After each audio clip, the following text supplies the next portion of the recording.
Let's do it. What's going on, everyone? Coach D here. Welcome back to the Shift Method podcast. Hope y'all are having a wonderful day. I got another two-person podcast with me, three of us in total. This is going to be a really, really awesome podcast because these guys are deep in the field of exercise science. It's a pleasure to get to know them, get to work with them, participate in some research with them, and of course, get to know them a little bit more as some friends and colleagues. These are the guys from Data Driven Strength, Zach and Josh. Can you guys please introduce yourself? Go for it. Go for it, Zach. Well, I'll just say thanks for having us on, man. Looking forward to chatting. And I'm gonna pass it over to my good buddy Zach here. He's gonna introduce us. This is our least favorite part. Yeah, so we always fight over this awesome opportunity to introduce ourselves. I echo that though, Damien. Thanks for having us on. Excited to get some of the topics we have on the docket today. So my name is Zach Robinson. His name is Josh Pelland. Very short, abbreviated version. We run a company called Data Driven Strength. Broadly can be looked at as like a strength training education company. We also do some coaching services and are kind of largely involved in the strength sport community, I guess I would say. Post a lot of content related to research, stuff like that. Our kind of goal is to try to make a lot of the science nerdy stuff as applicable as possible from pretty much everybody that's just starting training to people that, take this really seriously and look to compete at a very high level. So that's kind of our overarching mission. Josh and I met in undergrad at Ohio State University, where we did our undergrad degrees in exercise science. And then both of us have kind of transitioned in our education down here to Florida Atlantic University, where we're both doing our PhDs down here, also in kind of the area of resistance training, exercise science, stuff like that. So that's the quick, dirty version, but I think we're more interested in just the cool stuff you have on the discussion here today, Damien. And obviously, we're excited to get the chance to talk to somebody like you who's got a lot of in the trenches experience as well, and see if we can toss around some good stuff here. Yeah, absolutely. And like you guys briefly heard about what Zach had to say there, a lot of really cool research being done. There's Dr. Z over the exercise science lab, so a lot of heavy hitters in the industry have come to that lab or have participated or collaborated with that lab, and these two guys are on that list. So yeah, they do a lot of work with strength training, a lot of work with hypertrophy training. So we've talked a lot about hypertrophy in this podcast, people like Austin Lee, a little bit with Brendan Adams.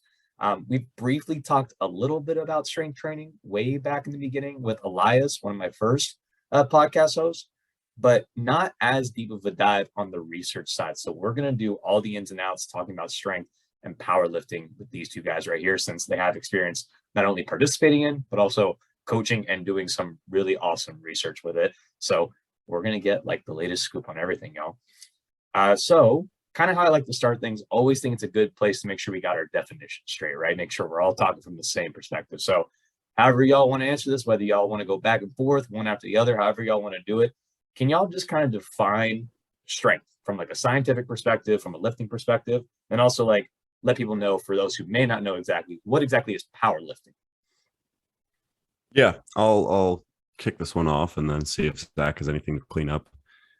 Strength can be broadly defined as your ability to produce force within some sort of specific context, right? Because you could have two people, right? And one person could have a stronger 1 rep max back squat. Maybe they have a 200 kilo back squat, and person B has a 150 kilo back squat. But person B, maybe they have a higher force output in a different context. Maybe their ability to produce force isometrically, which is basically like pushing as hard as you can against a machine that is immovable, that measures how much force you're producing.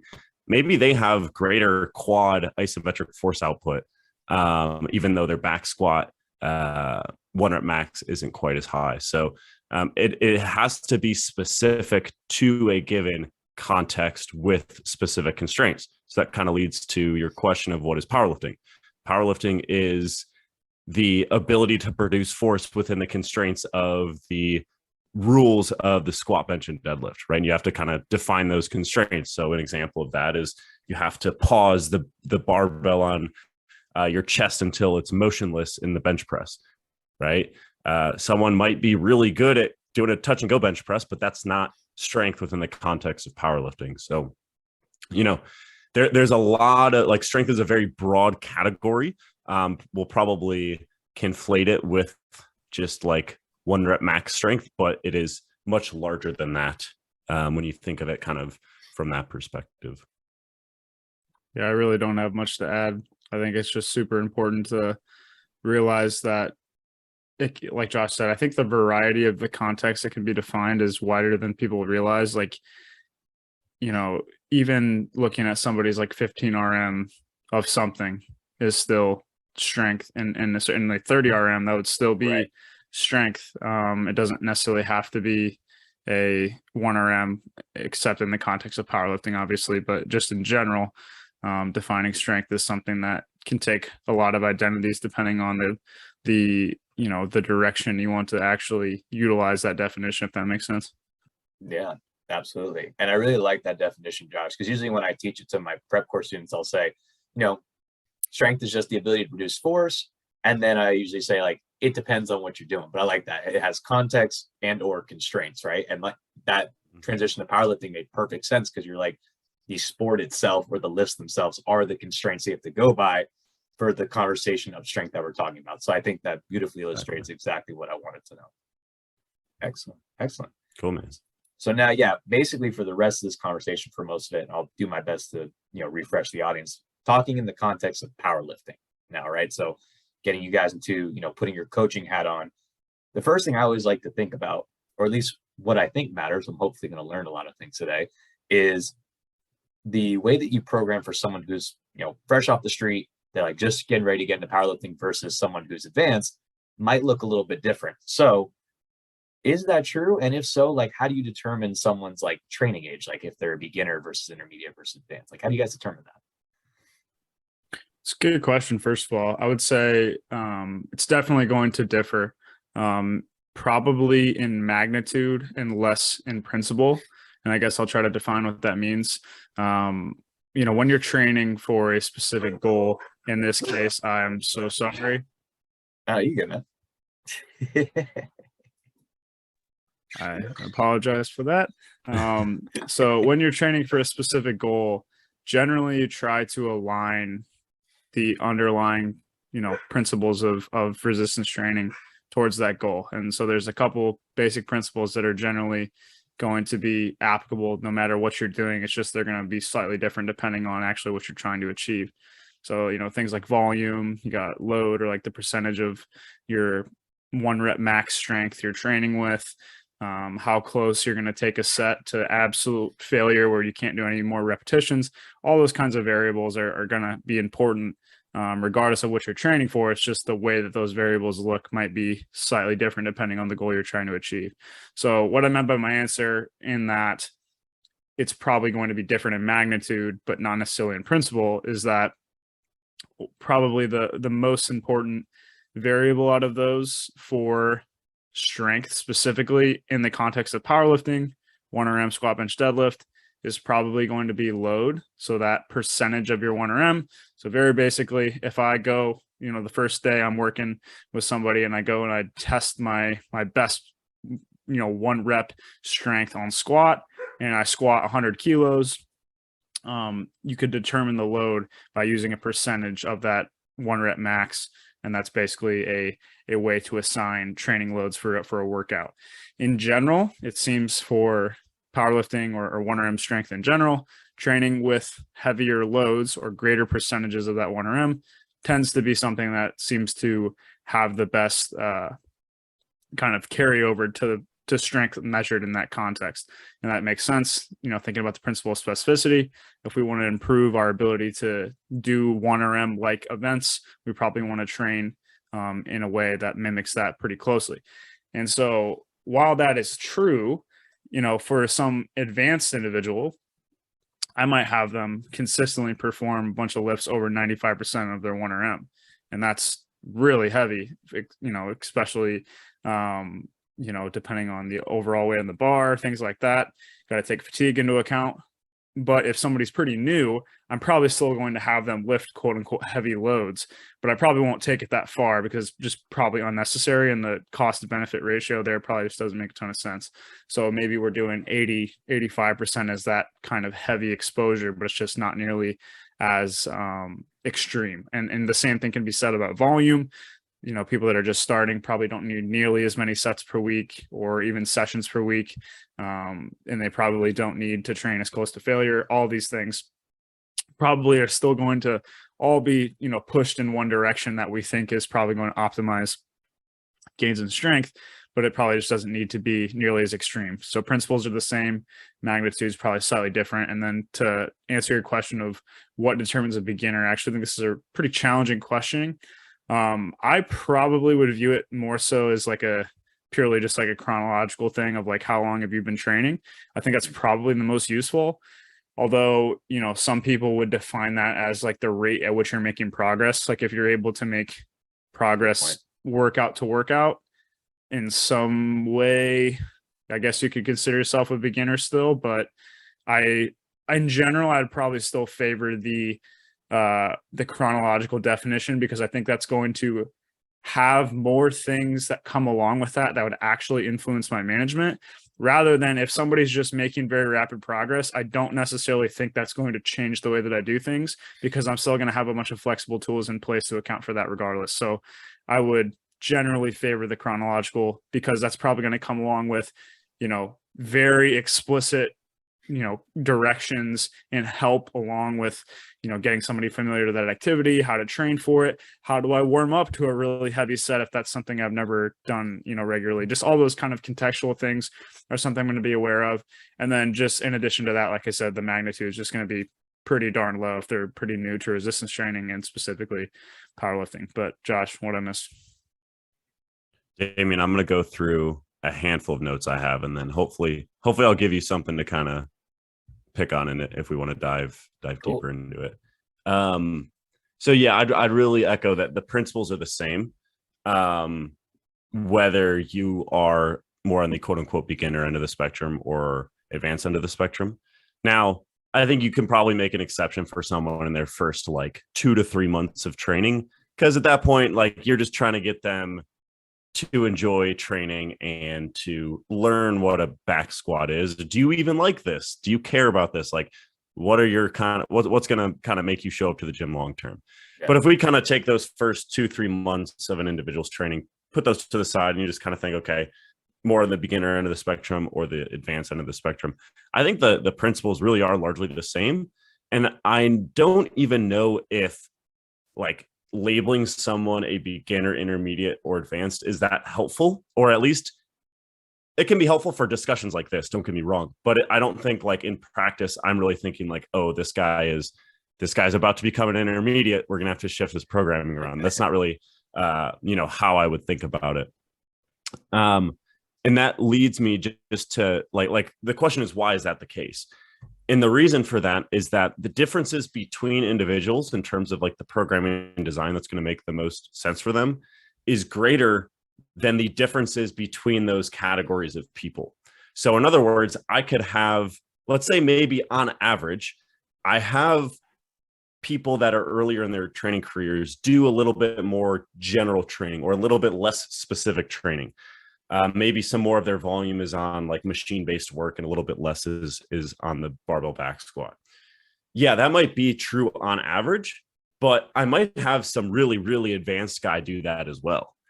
So like, again, on average, there might be like things that can help inform the starting point, and we could dive into those.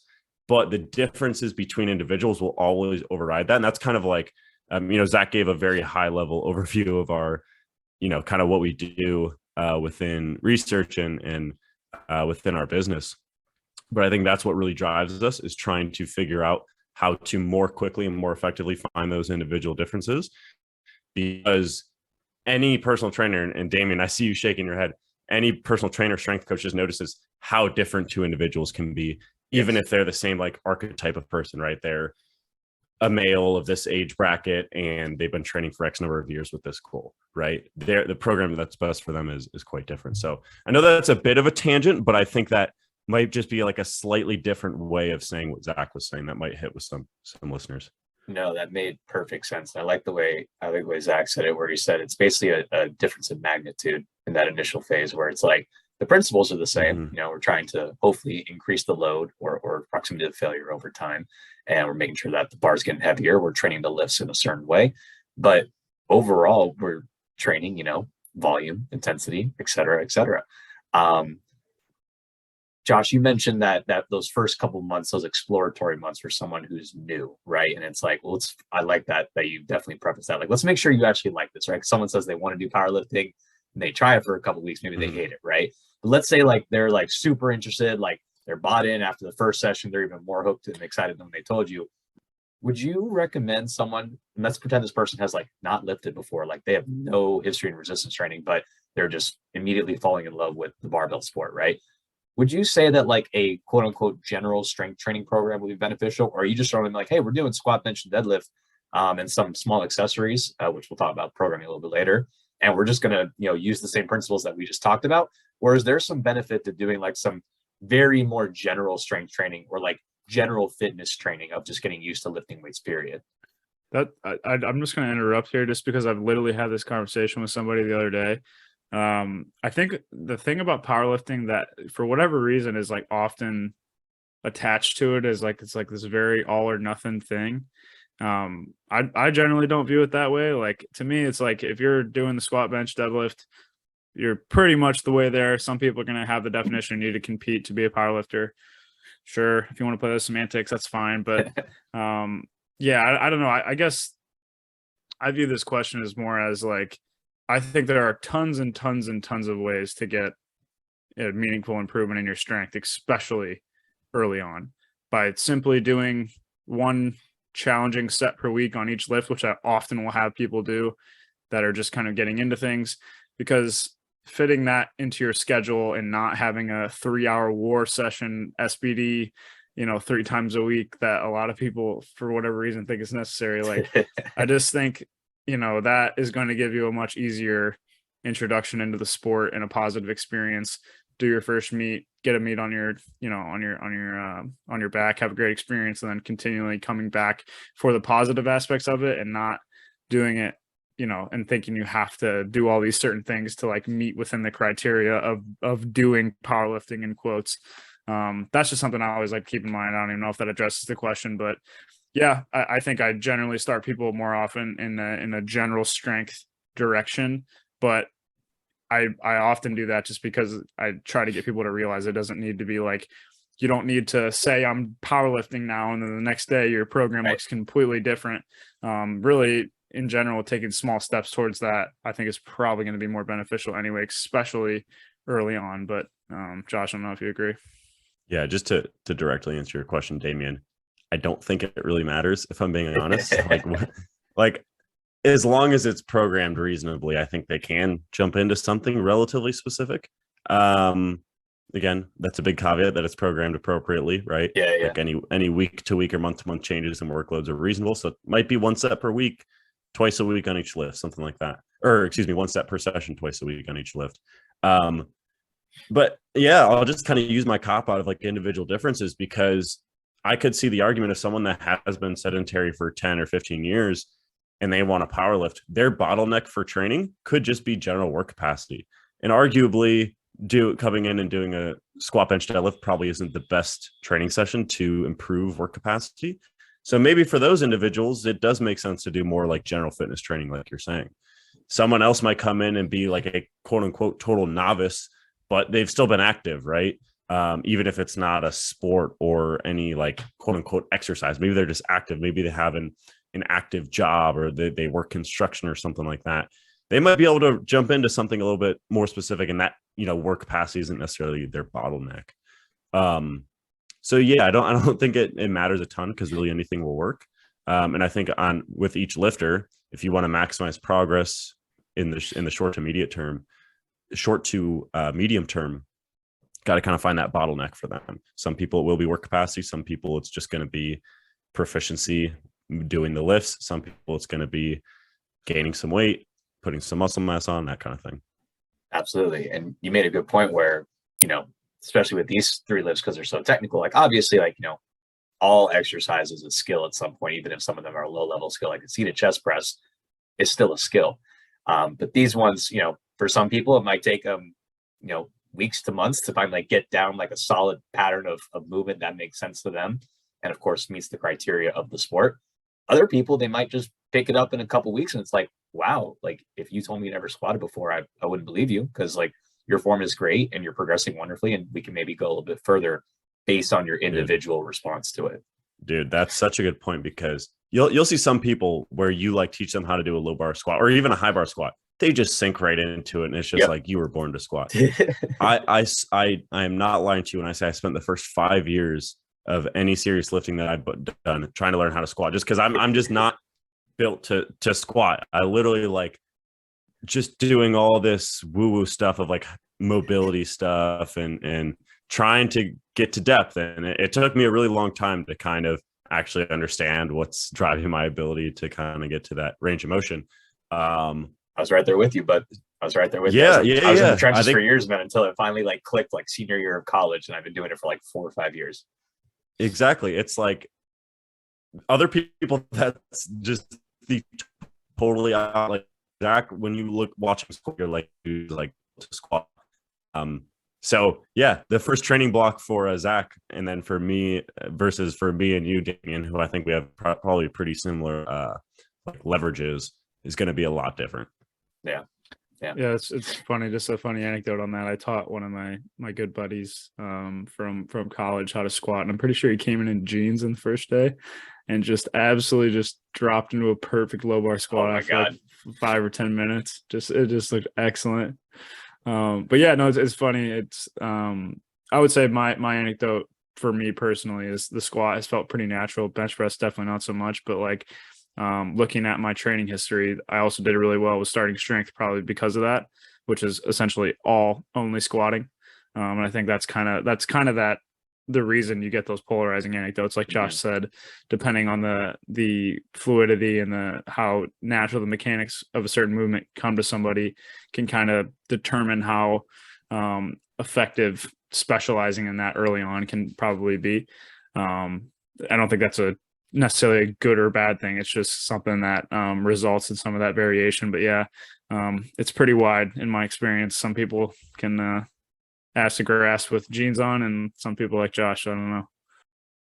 Yeah, one day I'll be able to do it. It's always amazing when people just sit like literally their ass touching the floor with their feet like barely like parallel. Their feet are almost touching, and they just like casually sit down like their butt's about to touch the floor. I'm like, that's cool, man. Whatever. I can. Dude, I wish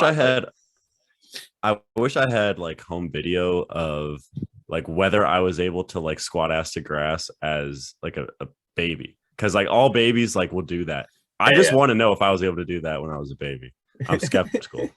Oh man. All right. So moving on. Next thing I want to talk about, so kind of to get into like the main point of this conversation, I want to kind of go over like y'all's method of how you would program for a certain individual. And if you guys need me to outline like more variables to make it more concrete, please be like, hey, give me more specifics, right? So let's just say, what would y'all's standard approach be? And we can go like variable by variable, like frequency, intensity, and how you would kind of just structure it over a couple of weeks of a training block. So let's say you have an intermediate individual, right? So they got, let's say 6 months or so of training under their belt. They're proficient in the lifts. They've been working out. They're making progress still. Everything's going pretty good. But they haven't had a true structured program from you guys. They've kind of been doing their own thing, right? They want to take their training to the next level. They want to compete maybe in 6 months to a year. And so they come to you guys, right? And they're like, hey, I want to improve my squat, bench, and deadlift. You know, here's my numbers right now. Making okay progress in the gym. I have whatever availability you guys can tell me I can train. What are we going to do? What would you guys kind of structure out for that person's training program week to week? Have you heard of 5x5? 5x5. No, I'm just kidding. Yeah, well, we can kind of go through like the average or like the archetype, if you will, that you're kind of outlining. Again, as we mentioned a few times, individual differences will definitely exist. Let's start with frequency, because I think that one kind of sets the stage for the other variables as well. So in general, if you think of training frequency, if someone's goal is strength, it doesn't seem, from the research at least, that training frequency has an independent effect on strength gains in a training program. However, frequency is kind of our tool for increasing volume. So in other words, if you want someone to do 15 sets per week on the squat, right? And they're only squatting twice a week. They're going to have to do, 7 to 8 sessions or 7 to 8 sets per session. And arguably that, that those final sets are going to be pretty low quality. So, okay, let's bump them up to 3 squat sessions per week, five sets per session, probably going to be higher quality overall. But someone like in this case, training for 6 months, ready to take things a little bit more seriously, we're probably not going to be pushing their set volumes much above 12. Zach, I don't know if you would generally agree with that. Again, it kind of depends what they've done up to this point, but on average, most people, if everything is designed properly, can get a lot out of a little. And I think you should take advantage of that. So like for the squat, I'd probably have them start around 2 sessions per week. For the bench press, probably 2 to 3 sessions per week. And then for the deadlift, 1 to 2 sessions per week. Now, when you start to think about frequency as well, you need to think about, okay, we're training the squat pattern or the muscles that are involved in the squat. That's kind of what I'm talking about in terms of frequency, but you can kind of go layers and layers deeper than that, right? Are you doing the main squat, with your belt, with your wrist wraps, with your knee sleeves, every single one of those sessions? Right. Or maybe one of those sessions per week is a beltless high bar squat at a slightly lower RP, and then you go do a couple sets of leg press, that kind of thing, right? Like you can kind of modulate the difficulty of those sessions. But again, those are probably good starting points, as 2 times per week squat, 2 to 3 times per week bench, 1 to 2 times per week deadlift in terms of frequency. That'll kind of set the stage for volume. But Zach, see if you have anything to add there. Real quick, Josh, those alterations in frequency, is that because of the fatigue that is accumulated from those lifts? Like, for example, bench press is easier to recover, so you can do more, whereas deadlift and squat tend to be more taxing on average. So that's kind of like your starting point. Yeah, that's a good question. I think if you would have asked me this like a year or 2 ago, even, I would have said it's more due to like the amount of fatigue from each lift. But I've kind of framed this differently in my mind. I think it's just the fact that there's a lot of overlap between squat and deadlift. And if you should probably add those up. Yep, exactly. And typically that kind of works out. Like people can do close to twice as much volume on the bench press than the squat. That's because they're doing also the same amount of volume on the deadlift. That's probably the most. There's other considerations, but that's probably the driver if I had to guess. Perfectly. Sorry, Zach, he was going to go into volume next. No, yeah, I totally agree with that. That's totally what I always say. I look at it like, how many times a week are you doing heavy upper body training versus heavy lower body training? And if you add the squat and deadlift up, usually that's going to come out pretty even. So I would generally agree with what Josh said. The only thing, just as my cautious scientist brain just wants to make one note on frequency.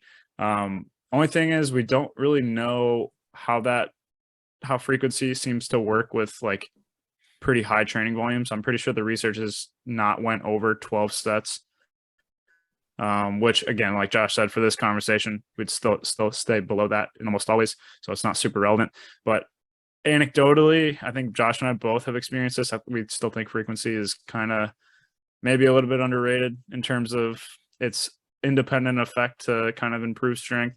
So just taking it like a very broad example, even if you're doing the same total number of sets in a week, benching twice versus 6 times a week, you have a hard time telling me there's not some sort of advantage there. You're practicing the skill, I guess, over a longer period, even though it's the same amount of times. I guess it's more days of practicing the skill, of setting up for the skill. Exactly. One concept I always like to talk about this specifically with this, and this is another super niche thing that wouldn't super apply to the conversation we're having, but I'll bring it up anyway.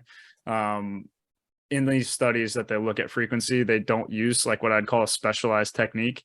So in powerlifting, you'll have people that really try to game the system and super high arch bench press, super wide grip bench press, super wide sumo deadlifts.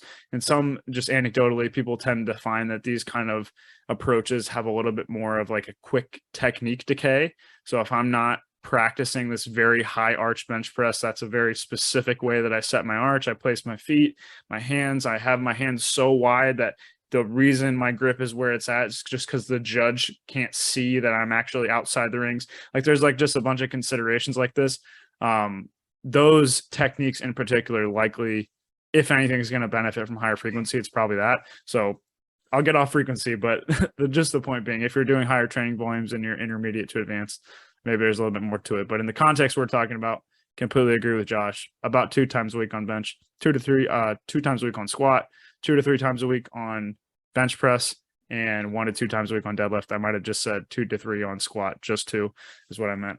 Okay, Yeah. Moving to volume. Can I frame volume a little bit? So for volume, I think we should break it up. We should think about overall volume, and also a variable we like to consider very, very strongly is what we like to call volume allocation. So let's define both of those. So overall volume is we'll just use the number of sets per week that you're doing on a specific movement or muscle groups that are used in that movement. So if you think about the squat, it's primarily going to be the quads and the glutes that are being used in the squat. So any sort of squat pattern, any sort of sets that are using the squat pattern or that are training the quads, or, I guess you could throw the glutes in there as well. But let's primarily think about the quads. If you're doing a set that's a squat pattern or for the quads, that's going to contribute to your overall volume. Now, volume allocation is what portion of that overall volume is being used, is being done on a specific movement. So when I say specific movement, I mean a movement that is being programmed for the purposes of skill development for the specific lift. So that would obviously be something like the squat itself, right? If you're doing the squat, you're practicing it. That would also be something like a tempo squat where you control the lowering for 3 or 4 seconds, right? That'll be something like a pause squat or a beltless squat. That would be quote unquote specific work. And then we also have our quote unquote non-specific work, but it's still contributing to our overall volume. Gotcha. Perfectly.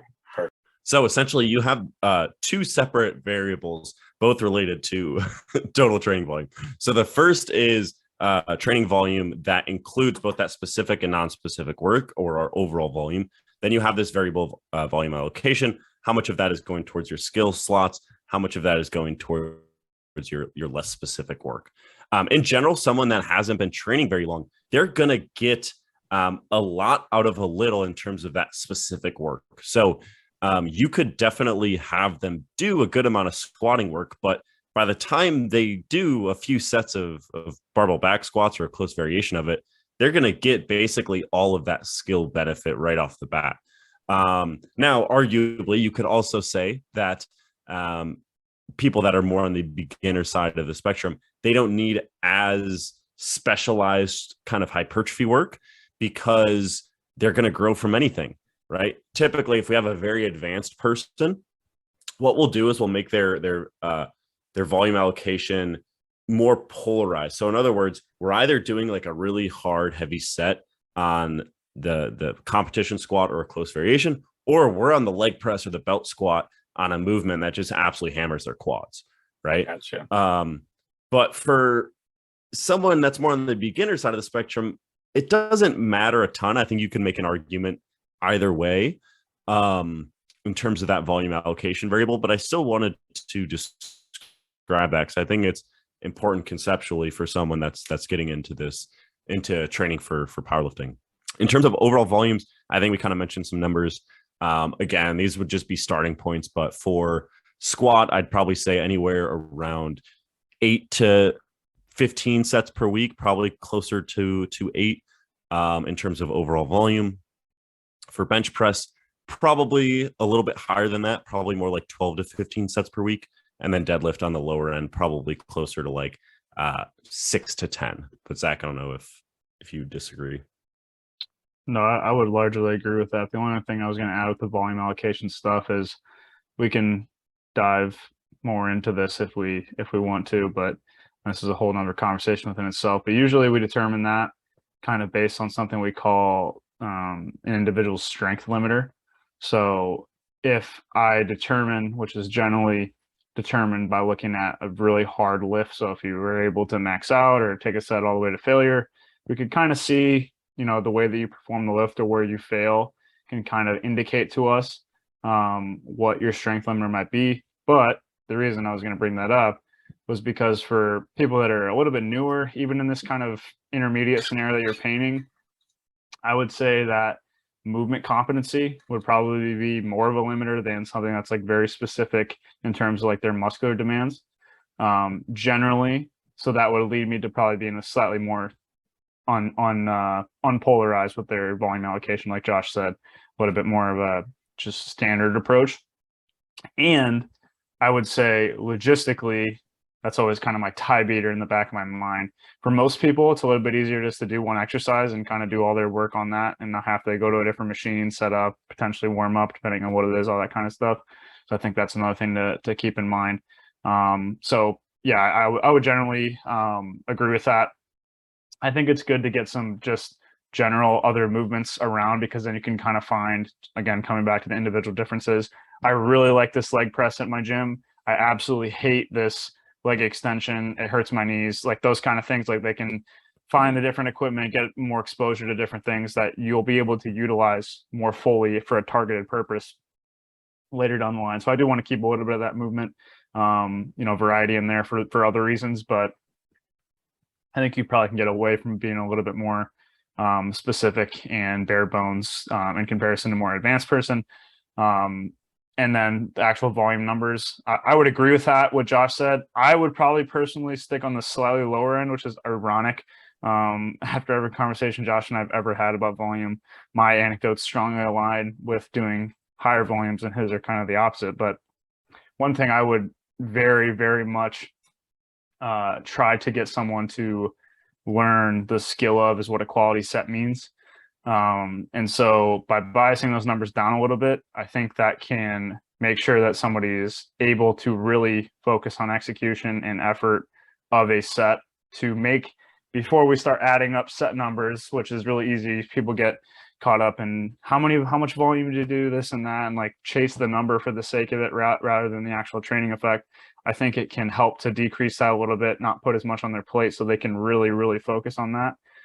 To which then we know we have a very solid baseline to where we can kind of go from there. But if our kind of baseline levels of volume aren't performed with a really high quality, it's kind of hard to know what to do from there. Do we decrease it and try to increase our quality? Do we increase it at the same quality? Do we increase it and try to increase the quality? Like there's just a lot of moving parts there. So I generally try to get people to, let's take a really, really laid back, moderate approach, and we can always increase it from there. But let's just train the stuff that we're going to really, really hard, get a feeling for what that, all that entails, and then kind of move from there. So in general, I would agree with maybe a little bit more nuance there.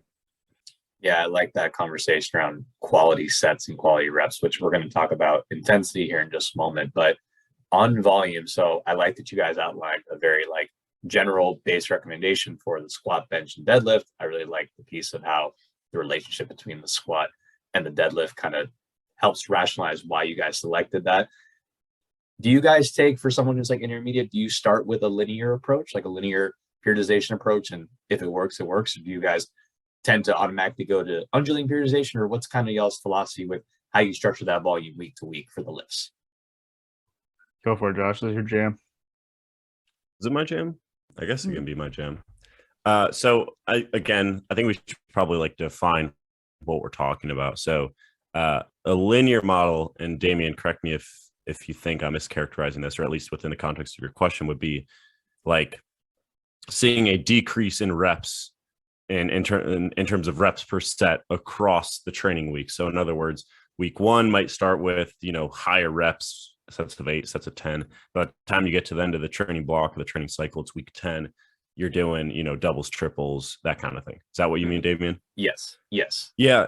So, and then you also mentioned undulating periodization or programming, which is basically having those vary within the training weeks. So maybe you have a lighter, higher rep day. So you have a day of 8s, but then you also have a heavier day. So you have a day of 4s or 5s, right? Mm-hmm. The answer would be that we combine both of them and kind of integrate them together. So in other words, you can have both kind of that undulating aspect within the week and then have a decrease throughout the training program. Does that kind of make sense? Yes. So you might have 8s and 5s in week 1. By the time you get to week 8, you have 5s and 3s, that kind of thing. Okay. So sense? I thought, yes, that makes complete sense. I thought that's how week, would that be called weekly undulating periodization in a sense? Because I always thought like even though Weekly. undulating went up and down day to day within a week, like you said, let's say Monday, Wednesday, Friday, right? And just for sets or for reps sake, excuse me, you do 10, 8, 6, right? On Monday, Wednesday, Friday. And then even though it's going to fluctuate week to week, if I look from week 1 to week 8, it's still going to be lower on this week. Is that not what you would call undulating periodization in its pure sense, or is that something different? No, see, yeah, technically, if we're going, is this getting picked up right now? I You good, apologize if so. nah, it's all good. I can edit that out. So in a very strict sense, undulating periodization would only vary the repetitions by each day, but it wouldn't change the pattern over the course of weeks. Whereas okay. weekly undulating periodization would be the same repetitions in every session, but it would change week to week. Got you. Okay. But then it would kind of come back to the same ones as opposed to, so instead of, daily undulating periodization, 10, 8, 6, 10, 8, 6 the next week, 10, 8, 6 the next week, 10, 8, 6 the next week. Whereas weekly undulating periodization would be like 10s, then 8s, then 6s, then 10s, then 8s, then 6s. And then linear would be 10s, 9s, 8s, 7, 6, 5, 4. And so, as Josh so eloquently described, it would make our forefathers so very proud. They probably almost certainly should be combined. And I think even thinking about it when they're not combined just kind of doesn't even make sense to me conceptually. So yeah, that's technically what they are, but I think the periodization jargon's a little bit, I don't even know if it's super, it's not that it's not useful. I think it just makes things unnecessarily complex. And I think if you kind of know where you're trying to go, you can take a lot of different paths to get there that are more dependent on the individual rather than thinking that these very strict models are necessarily the quote unquote best approach. That makes sense. No, absolutely. That's awesome. I learned something today. I've been using the term wrong, so that's good to know. There you go, man. And I don't think the periodization strategy really influences or is influenced by training status. So in other words, like I don't have advanced periodization style for more advanced folks. I think the pattern can generally stay the same. Now, maybe for a more advanced person, I'll have a little bit more time spent with really heavy singles, right? So sets of 1 near the end of the training cycle. Sure. But like a beginner might not need that period. We might just kind of reboot a little bit earlier and kind of get back to those higher rep sets, because arguably those could better build kind of a foundation or build a base for that individual throughout their training career. But I think that nicely leads into intensity, which is kind of like the last variable we need to kind of chat about here. So you thought you were running this podcast, Damien. Guess what? You're wrong. No, you took the words out. I was saying we got the last one here. Let's do it. Well, I think it's important to define, right? Because intensity, if you just kind of say that to probably the average person that's been training for 6 months, they think of that more from like a high level of like, okay, intensity, that means how hard I'm training. Whereas really what intensity means, or the way that, the textbooks would say, is that intensity is the percentage of 1 rep max that you're using, right? That is often conflated with 2 other potential variables. The first is effort, which is basically just like how much intent you're putting into the barbell or the leg press or whatever the case may be. The other one would be proximity to failure, meaning how many repetitions in reserve you have before you would actually fail the set. We'll kind of put that effort and proximity to failure variables to the side. Those are their own podcasts in and of themselves. But I'll give the very, very high level spark notes is that for effort, probably want to train with near maximal effort almost all the time. And then proximity to failure, most of your work should probably fall in that 1 to 4 reps in reserve range. If you fall a little bit further from failure than that, especially for, some of your heavy work, you're probably going to be just fine. But especially for someone in that kind of beginner stage, if they're training 1 to 4 reps from failure for all the other sets, they should be in a pretty good spot.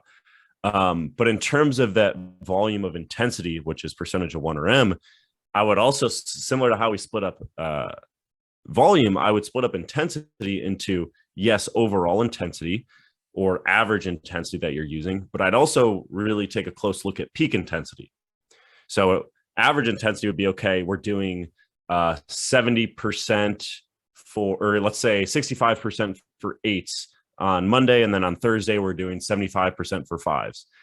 If you're doing 5 sets in each of those sessions, your average intensity would be 70%, right? But your peak intensity would be 75%, right? It's the highest percentage of 1RM that you're exposed to.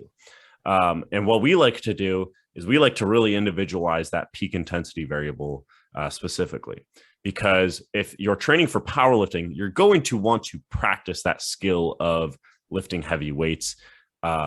So we'll often have people work up to like a top single or a top double. So a top set of 1 or a top set of 2, maybe 1, 2, or 3 reps in reserve. And that allows them to touch something above about 85% of their 1 rep max and get some really good practice with that skill of lifting heavy weights, because that's what the sport is, right? So for Zach, he might come in and on bench press do a single, so a set of 1 at 1 rep in reserve, which is like 95% or so of his 1 rep max. So his peak intensity is very high. It's like 95%. Whereas another person might not be able to kind of handle that. They might not be able to tolerate that. It might kind of make their joints achy, that kind of thing. Maybe the heaviest they touch is that 75%, right? And they just do 65% for 8s, 75% for 5s, and that's good for them. But maybe, Zach, we want to throw in, a single at an RP8 or an RP9, so 1 or 2 reps in reserve before one of those sessions, just to bump that intensity up. Now, as the listener can notice at this point, that all these variables kind of interact with each other. So, if you think, if you're pushing your volume really high, right, it's going to be hard to sustain really high intensities with high number of sets. So to kind of efficiently accumulate training volume, you need your intensity to be in a reasonable range. So a really good rule of thumb is that most of your sets should be in that 65 to 85% of 1RM range. And then probably touching, 85% plus 1, 2, maybe 3 times per week, if you can tolerate it. But again, that's very much subject to individualization. So that's kind of the 30,000 foot overview for intensity. But I don't know if either of you fellows got some to add. That was gold, man. I liked a lot of things you touched on. And this is something that I kind of learned from you guys, working with you guys. First is effort. And even if like during your warm-up sets, and even like if the bar is only at 65, 75% of your max, yeah, when you get to rep 8 or 9, it might start moving slow, but move it with maximum intention.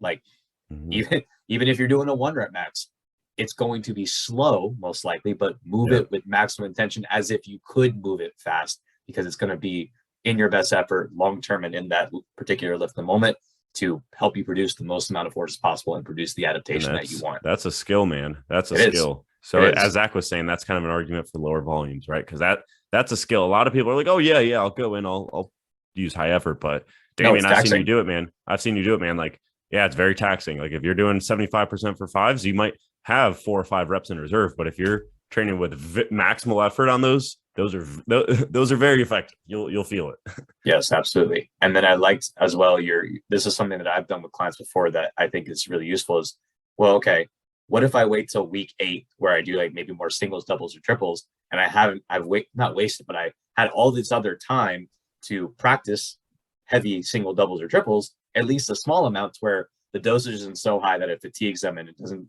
give them the proper volume to acquire the skill or acquire the adaptation.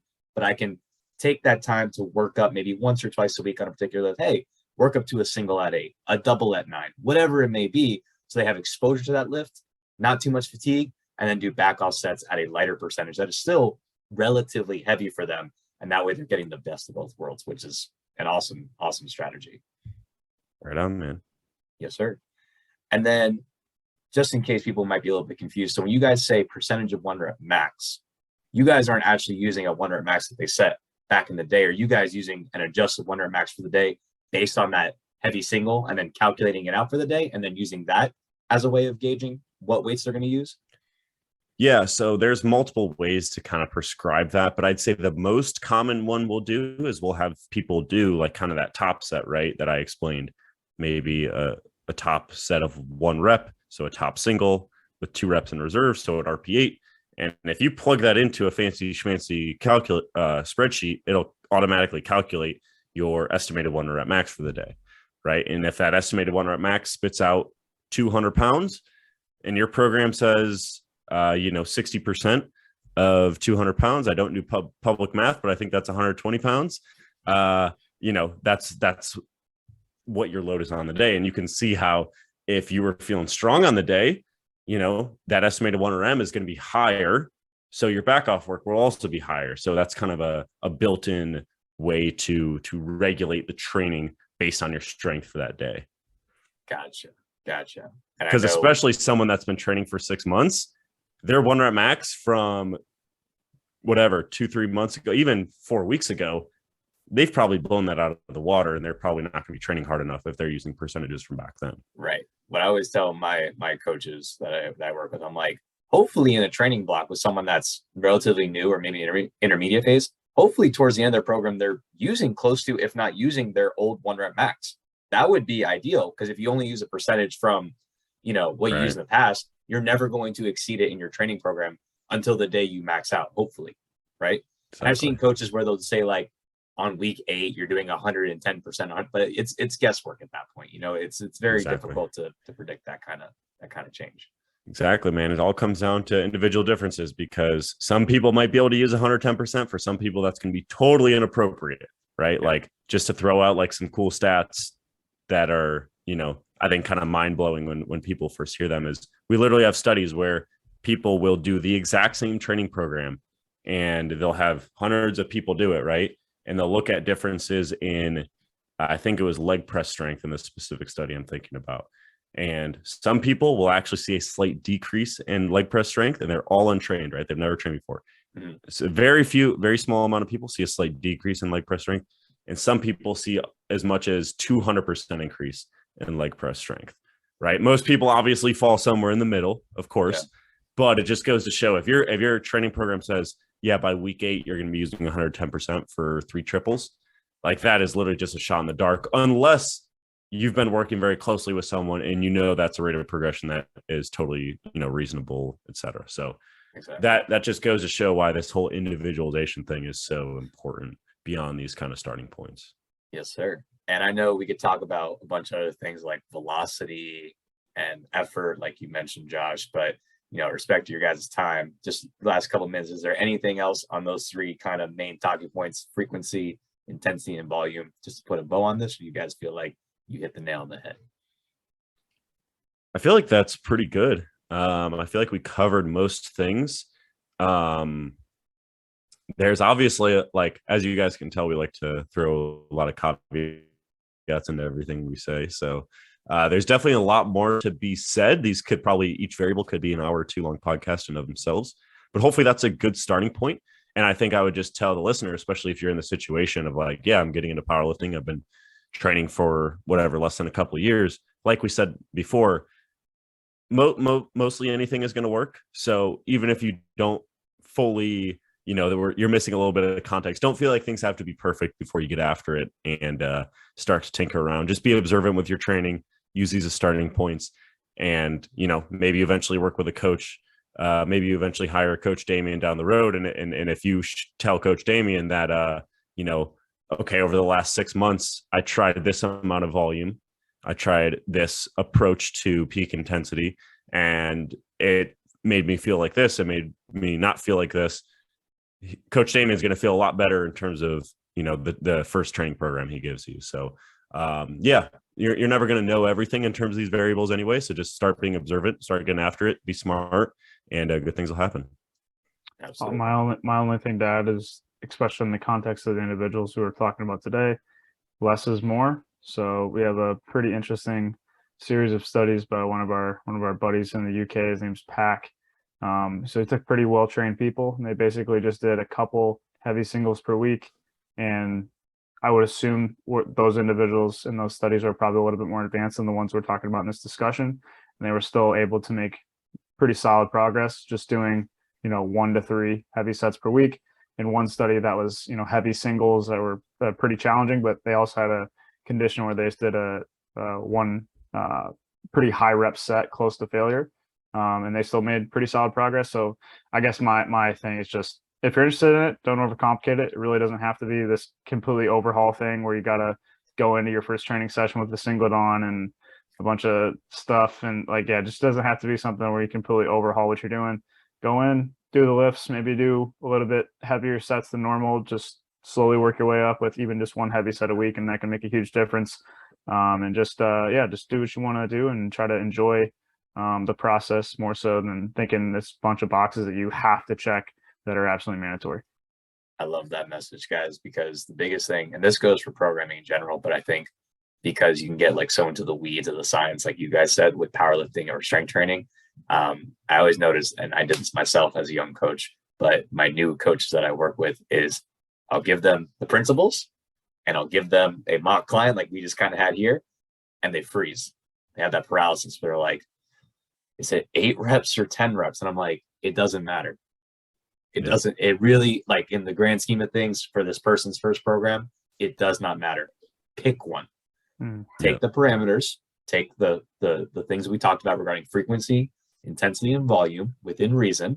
Start on the conservative side. You can always add more, and then just run with something. If it works, great. Do it again, tweak a fine thing. If it doesn't work, maybe try playing with a variable, one or the other, and seeing what you can adjust to improve it. But you're not going to make any progress if you overdo it, if you overanalyze, because then you're just going to make yourself crazy about it. Yeah, 100%. I mean, you're preaching to the choir, man, because it takes, a year or so, I'd say, of like programming consistently for people to kind of realize what does and doesn't matter. Yeah. Let alone if you're just programming for yourself. So yeah, focus on the big picture variables and high level of effort in your training sessions. Less is more, like Zach said, and good things will happen. You'll kind of figure out what really matters. Absolutely. Appreciate you guys coming on so much. Hope to have you on again. Can you also let people know, where to find y'all, Instagram, your podcast, all that, if you guys are having any coaching opportunities, anything that you guys like to plug? Yeah, you can make fun of Zach's bald head by DMing him at zach.datadrivenstrength. On Instagram, my handle is similar, and you can just find links to all our stuff there. If you find us on Instagram, you can find links to the podcast, to our website, to see the services we offer. And also we post a good amount of stuff on Instagram, so you can follow us there. Excellent. I'll be sure to put all their links down. Really, really good content. Like I said, if you like to nerd out, they have, really, really great graphics that explain a lot of the scientific stuff in, a way that is digestible, even for someone who has a exercise science background. Sometimes you can get in the weeds and that stuff. It's hard to read. These guys do a great job, both on their Instagram posts and on their podcast. So yeah, be sure to check them out. Y'all know where to find me, Instagram and TikTok at _shift_method. Again, we got YouTube videos out now, not just the podcast, but talking about different exercises. Might even have a San Diego trip video coming up that we got with these guys here in a little bit. So that'll be fun. A bunch of different videos that are outside of just a typical podcast. I have room for one more client in the morning. So if you are interested in training, if you're in the South Florida area, I basically have no more space. So if you'd like to, please let me know. You can DM me on Instagram or head to theshiftmethod.org. Click any of those take action buttons and fill out a form, and I will contact you. Or if you're looking to get some apparel, get some merchandise, head to the Shift Method store. Again, that's theshiftmethod.org. Data Driven Strength, Zach and Josh, thank you guys so much. Y'all have a Thanks for having us on, right? Appreciate you. Thanks, man. See ya.